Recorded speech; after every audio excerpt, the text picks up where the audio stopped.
My hometown of Oswego, New York is the only town in America that took in Jews during World War II. 900 total to Fort Ontario. There's a great book on it by Judith Magyar Isaacson, right? I took a lot of pride in that because I always loved how my mother would stand up in times of chaos and do the right thing, even at her own expense. And I was disgusted that America didn't take in more.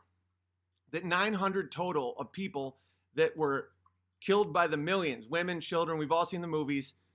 My question was, why was it only 900? And so I studied World War II history a lot in college, a lot. I took a whole class called the Holocaust.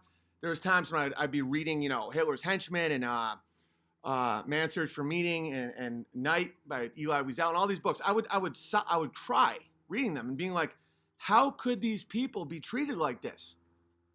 And then slowly but surely, little details would come out where it'd be like in my Holocaust class with Dr. Scott, Jewish, great man. He was my advisor. He's died recently, which sucks. He's a brilliant guy. But like little details would come out like they don't have any written proof that Hitler ordered the Holocaust. And they were like, it was called the will of the Fuhrer. And at the time, you're like, oh, wow, that's crazy. So much monsters. And then as time goes on, you're like, and then it's like, well, 20 million Germans died of starvation because of this. But then in Auschwitz, and you're like, wait a minute, what? 20 million Germans died?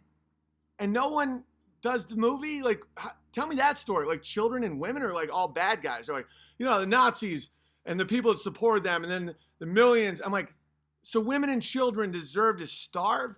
You don't have any proof Hitler even ordered it? And this is the only thing we talk about. The Armenian genocide, the Holodomor, the Cambodian genocide, the Irish genocide. Like, this is human nature.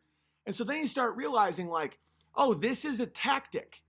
It's a tactic so that, and I not only bought it, I studied it. I thought it was insane that humans could do that to humans. I'm a compassionate person. But when you play the victim too long, when it breaks, it breaks. Like Jussie Smollett, like black people in Chicago want to kill him. They're like, you just set us back. Now, if there is a crime, no one will believe it because you're all liars. And Jussie Smollett is basking in his victimhood. And he still won't admit he won't come clean. These people are pathological, because it takes strength to say I was wrong. I'm sorry. You're seeing all these celebrities that were like, this is Trump's America. These white men attack. They're potentially starting race riots. And people like me, my first instinct is people have to die for this. Like executioner. I'm no victim. My kids aren't going to public school. I'm growing my own food. I'm not in Hollywood anymore. I'm not going to cuck to monsters. I'm going to do YouTube. I'm going to grow my YouTube. I'm not a victim. I'll never be a victim. And it's easy to do that. It's like, oh, woe is me. I talk about the struggles I've faced leaving Hollywood and in my personal life and growing up and all that stuff, not to be a victim, but to show people a blueprint out. Because Jesus Christ showed me. And a million people show me. People get inspired by that all the time. It's like that happens. And the Germans are almost pathologically non-victims, where they're just like, well, I guess that happened. Grandpa died, brothers died, everyone's dead. But, that happens. Meanwhile, the Jews are like, I stubbed my toe. The furniture is anti-Semitic. And so that's why I can't listen to Ben Shapiro, because he did a whole hoax thing. He said that Assad gassed a bunch of kids and that we should go to war there. Ben Shapiro is a dual citizen with America and Israel. I don't know about you guys, but I'm pretty sick of the wars. That whenever, and it's not that I'm a pacifist at all. It's, we know what will happen. You topple the secular mean dictator, and then the Islamic Brotherhood comes in, and everyone has a big beard, and it becomes hell. And that guy didn't gas his own people. It didn't fit means, motive, or opportunity. And Ben Shapiro pushed it like he did and never apologized. Like, look at these people. Like, this is Don Cheadle on Saturday Night Live. It says protect trans kids, right? That's victim culture abusing kids. So it's not like, I would have more respect for these people if they just said, listen, it's my kid, it's my property, hormone blockers, I'm going to mess with his head. I own that kid. It's my play toy so that I look cool at cocktail parties. And, they're probably going to kill themselves, but so what? Life isn't even worth living, right? That would be the straightforward thing of what trans kid is. All right, let me tell you something. Today, my son is about to turn 3, and he's like, I'm not a boy. I go, what do you mean? He goes, I'm a 3. This is how they learn. They just say random words. I'm not a boy. If I was one of these psychos, I'd be like, oh my God, Amy, he's not a boy. No, he's understanding how you can be a boy and 3. That's how your mind is. But so this guy, Don Cheadle, you could park at 747 in those nostrils. I mean, that's just insane.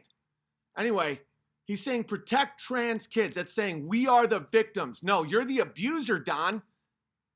Jussie Smollett's the abuser. He ruined these 2 Nigerian guys' lives, tried to almost start a race war, took up hundreds of thousands of dollars of the Chicago police. See, this is me. I'm already starting to get fired up again. That's just how I was raised. But that it's good to keep the balance, the forgiveness, because Ben Shapiro today was talking about how anti-Semitism is on the rise. And he said in like articles that he was cool with like bombing and killing kids and women and stuff in Arab countries, that he's all about it and stuff. And I think that's the difference between Christians and non-Christians, because listen, someone's an enemy, someone's fighting us, ISIS, someone's hurting a kid, gut him, you're gone. But all souls are redeemable, like the thought of being cool with bombing a bunch of kids is insane. It's like, that isn't strength. All souls are redeemable. All. And some people deserve to die for their crimes, their sins. But their soul is still redeemable. But the confession, the acceptance, the forgiveness, that's between you and your creator. And so to say that you can kill kids, and listen, kids die in war. That happens. War sucks. War happens. But like, to be okay with that is the most anti-Semitic thing I can imagine, because Arabs are Semites. The word anti-Semitic is a meaningless word. And that's one reason why I've gotten so annoyed with the Jewish culture. The leftist culture is not all Jews. Like my friend Delev, Avi Amini, bunch of people, non-victim. They don't act victim-y. In fact, they see it as a problem in the people, like this pathological survivor's guilt that happens in Israel and in America, and the leftism and the perversions. Like, that comes from victimhood, victim status. Well, you're a perpetual victim. Nothing's ever your fault. You're just a feather in the wind, right? But the Jewish culture is based on victimhood. They're still complaining about the Pharaoh, guys. That was thousands of years ago. They're like, when Israel was in Egypt's land, let my people go. Like, normal people are just like, oh yeah, I'm going to die, I think. I got a couple years to live, but like, I'm really excited about my raised garden beds. It's like they're complaining about the... Do you know that the Germans used to be slaves to the Romans? When the Roman Empire was degenerating, kind of like what's happening to ours now, and people were becoming trans, and they were hiring, open borders, hiring mercenaries. They didn't have nations anymore. They would bring children as sex slaves from Germanic regions because they were blonde hair and blue-eyed, and they thought they looked like little angels. And so the Germans don't talk about that. They sacked Rome. Attila the Hun, the Visigoths, the Ostrogoths, these people, the Vandals, these people came from the forests of Germany, and they're not singing songs about like, when Rome used to have sex with our kids. No, they're like, oh no, we killed them all. We took Rome. Attila the Hun, the Vandals, these dudes, mustaches, went down and went, yeah, it's over now. You're all dead. And that's the difference. And it's like, listen, I don't want to be a warlord and an executioner. It's a bad path. Like I want to feel that forgiveness, that good, that eternal spirit of Christ. And I do sometimes, and sometimes I don't. But the battle with being the eternal victim, and to see Ellen Page and Don Cheadle, like he has a shirt on that says basically destroy children. But he's on his back. Like, it's so bad. But yeah, Matt Walsh is a strong guy. Really good. Yeah, like it's almost like this Cory Booker, is that his name? And he's like, I come from a single mom. And everyone's like, yeah. In my day, that would be something you didn't tell people because you didn't want people to think you were like broken. You know, and I'm not saying you're broken if you come from a single mom, but you'd be like, no, my family's great. Everyone, my dad's coming home. He's totally coming back. It's like these people take pleasure in being sad and broken and when it doesn't come because white America isn't the monsters they think they are. We're very forgiving people, very generous people until we aren't. And then there's a switch. That's why I'm just like, yeah, Jews are annoying me a lot. That's an insane thing to say. Like people look at you like, whoa, that's anti-Semitic. You can say that about white people. No one cares. We say it about Jews, and there's the thing. It's 1% of the population or 40% of the billionaires. They run giant industries. Their average income is way above white people, but yet people have this weird thing just because the Holocaust happened. During the same time, 20 million Germans starved to death. Like, I'm not buying it, dude. And I am like, it was like how I am with Nimmer for months. There were things where like, maybe he was lying, but like, I got my boys back, you know, until it's like I give him the benefit of the doubt no matter what, until it's like obvious. And then I'm like, I don't stand with lies. And now I never want to talk to him again. Because that's how my culture is. It's like, we're cool until we're not. And we're generous, you know, like people say like, oh, the Bears, you're in an echo chamber. No, we're not. And by the way, let's name some other echo chambers. Imagine you have a church, right? And all of a sudden a bunch of Muslims come in. They're like, oh, la, la, la, la, la, la, la. And it's like, no, get out of here. This is a Christian church. We're trying to do our thing. And they're like, what are you, in an echo chamber? It's like, no, you have a right to be around people you relate to. There's no echo chamber here. 2019 America is the most psychotically diverse and noisy and connected and loud and intense and everyone's talking place ever. Like this is not, and so like a perfect example is today, this dude, someone sent me an email where it's like this guy hurt himself on the job. He can't work for a couple weeks. And I'm like, well, yeah, I'll send him a couple $100. The guy wrote me back like, I'm going to earn this back. I'm like, it's not charity, dude. It's not a loan. It's not charity. It's what we do.